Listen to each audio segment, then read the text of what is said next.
Hi everyone, it's Syriangirl. This is huge news. The US is going to withdraw from Syria. Everyone is ecstatic, and except of course for the neocons and neoliberals. Basically, there's a lot of questions right now. Why is this happening now? Is it really going to happen? Should we be happy? Because what if we're about to be disappointed? And I think, Trump's made some statements now that are very, very difficult to go back from. He invoked the fact that soldiers have died in multiple wars, and they would be the most happy if they were alive today about the idea of the US no longer being in an illegal occupation of Syria. And there's no point for US troops to be there. I mean, first of all, it is illegal. It's against international law. Syrian people definitely don't want an occupation, and they don't want what the neocons are trying to do in Syria, which is to balkanize the country, slice out basically a piece of Syria the size of Croatia that contains 80% of Syria's oil, most of the water, most of the resources that 22 million people are supposed to be using. And the idea that the neolibs are pushing is that US troops have to be there because of the Kurds. We have to support the Kurds. We have to protect the Kurds. And it's ridiculous because the idea that they're pushing is that the US has to slice a piece of Syria and give it to Kurds. Why? I mean, what does the US have to gain from that? First of all, it means that Syria won't be able to rebuild, which means that refugees won't be able to return.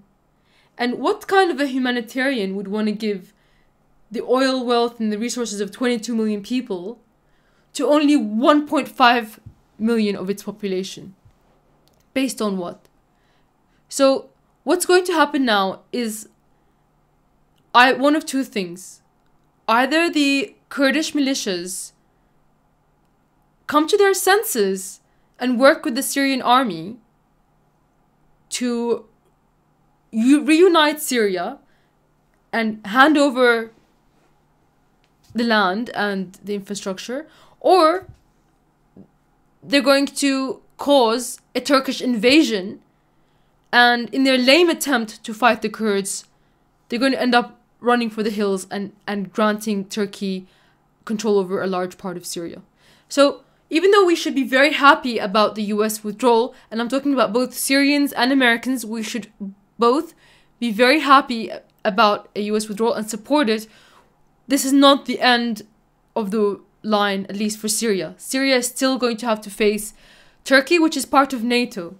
And, going back to how sudden this was, it's interesting that just like last week, US generals were telling the Washington Post that they're going to remain in Syria indefinitely, and the US was building these outposts, basically these lookout posts on the Syrian-Turkish border, as if to say that they're there to stay permanently. And then suddenly a week later, the US is pulling out. Now what changed? Well, the fact of the matter is that it's very likely that Turkey was triggered by the idea that the US was going to stay there indefinitely. And it was triggered by these statements and the lookout posts. Because what it means for Turkey is that they have to contend with the YPG staying in Syria for a long period of time, which is going to strengthen the PKK. The YPG has the same anarcho-communist, ethnocentric ideology as the PKK, which in the US and Turkey is designated as a terrorist organization. So for the longest time, the US has tried to differentiate the YPG from the PKK, but all it is the YPG is the PKK's Syria faction. And it became very abundantly clear that they were the same group when the YPG held up the flag of Öcalan when they took over Raqqa, Öcalan being the leader of PKK and a designated terrorist by the US. Essentially, the US were supporting a terrorist group by their own definition. These Kurdish groups that they're supporting. And it just so happens that they didn't want to choose them over a NATO ally such as Turkey, which is far more powerful. Now, when I say they, I'm talking about Trump's faction and those that support Trump.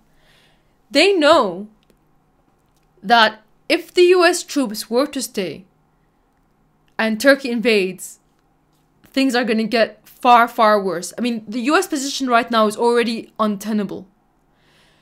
But if they were to stay, it would definitely get worse. I mean, 2 days ago, Erdogan called Trump and told him Turkey is about to invade North Syria and fight the YPG.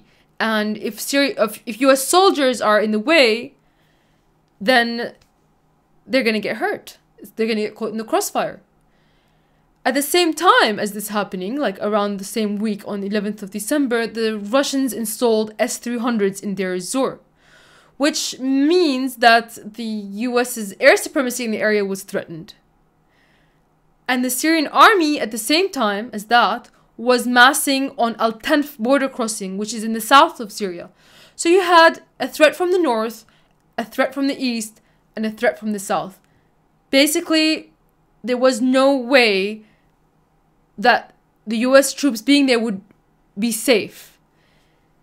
And then if Trump had not pulled them out, or is not agreeing to pull them out, what would happen? They would get caught in the crossfire between Turkey and the Kurdish groups, and the body bags will start to come home, and then he will lose his presidency. The writing is on the wall. I mean, not only that, he'd be fighting NATO. Turkey is part of NATO. I mean, the US would be fighting NATO. So what are the neocons thinking? Even at the beginning, what were they thinking getting into Syria? Secondly, what are they thinking that they can stay at the risk of 2,000 American soldiers' lives? They wouldn't put their own children there. They wouldn't put their own children there. So that kind of goes to show you the hypocrisy that they live by when you hear them talking about it. And, you know, if you look at the neoliberals, it's the same thing. I mean, supposedly these people were anti-war and, you know, pro-human rights. Suddenly they want US troops to stay in Syria and fight a war.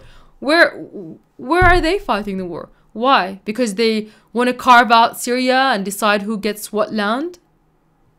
If they're so worried about Kurds not having a state, why don't they give them their own country? Why don't they give them a piece of their own country?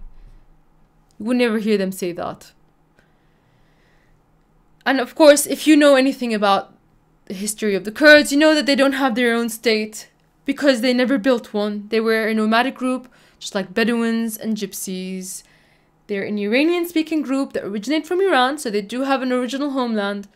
It just so happened that they walked into Armenia, Turkey, Iraq, and Syria and Assyrian territories, but they have no historic building to lay claim to having any history there. And now some people might say that that doesn't matter, but the fact is that the people who were originally there, that built these civilizations, are still there. And they have as much right to be there as anyone, and they shouldn't have to live under a Kurdish dominion or Kurdish ethno-state. Because as the Assyrians, Christians in Syria and Iraq are complaining about, is that they're being ethnically cleansed by the Kurdish groups that the US supports. This is the so-called humanity of the neoliberals.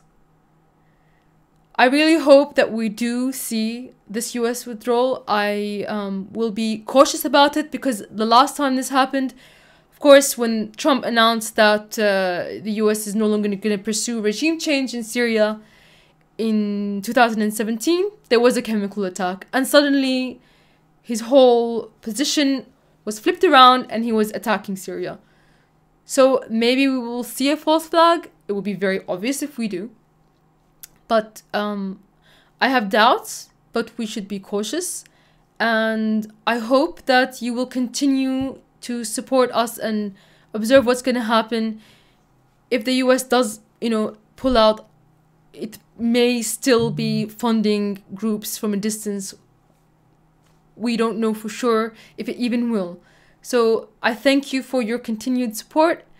And this is a great news for both the American people and the Syrian people, just in time for Christmas. And I really value that support, and I hope it keeps going. So, Merry Christmas.